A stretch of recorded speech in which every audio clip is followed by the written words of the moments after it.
ராஜேஷ், ஏற்கனவே பிரிந்தவர்களை இணைக்க வேண்டும்னு முன்னாள் அமைச்சர் செங்கோட்டையன் தெரிவிச்சிருந்தாங்க.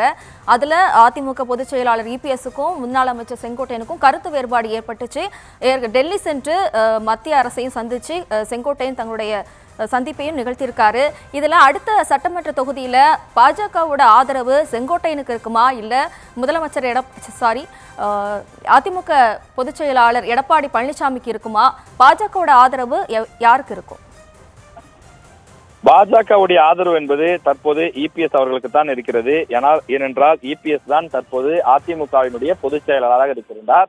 அவரிடம்தான் இரட்டை இலை இருக்கின்றது. எனவே டெல்லி பாஜகவினுடைய அந்த நேரடி ஆதரவு என்பது தற்போது இபிஎஸ் இடம்தான் இருக்கின்றது. ஆனால் இதிலே வேறு சில மாற்றங்கள் நிகழுமா? மற்ற அரசியல் விமர்சகர்கள், தொடர்ந்து அரசியலை உற்று நோக்கக்கூடியவர்கள் சொல்வது போல இதில் சில விஷயங்கள் நடைபெறுவதற்கான வாய்ப்பு இருக்கிறது என்று சொல்கிறார்கள். அதாவது செங்கோட்டையனை பதவிக்கு கொண்டு வருவதற்கான முயற்சியிலே பாஜக ஈடுபடுகிறது என்ற ஒரு குற்றச்சாட்டு முன்வைக்கப்படுகிறது. அதற்கு வலு சேர்க்கக்கூடிய வகையிலே தான் செங்கோட்டையனுடைய டெல்லி பயணம் என்பது அமைந்திருந்தது. 2 முறை அவர் டெல்லிக்கு சென்று வந்திருந்தார். இன்னும் சொல்ல போனால் அவர் மேலும் 2 முறை மறைமுகமாக சென்று வந்தார். மொத்தம் 4 முறை சென்று வந்தார் என்று சொல்கிறார்கள். அமித்ஷா அவர்களை சந்தித்தார். அதே போல நிர்மலா சீதாராமன் அவர்களை சந்தித்தார் என்று சொல்கிறார்கள். தமிழ்நாட்டிற்கு நிர்மலா சீதாராமன் வந்த போதும் 3 முறை செங்கோட்டையன் அவர்கள் இங்கே சந்தித்து பேசியிருக்கின்றார்.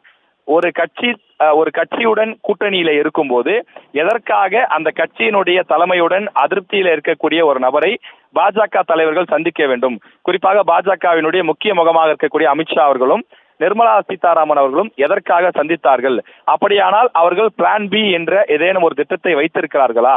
அதாவது பிளான் ஏ என்பது நேரடியாக அதிமுகவுடன் கூட்டணியில இருக்கிறார்கள்.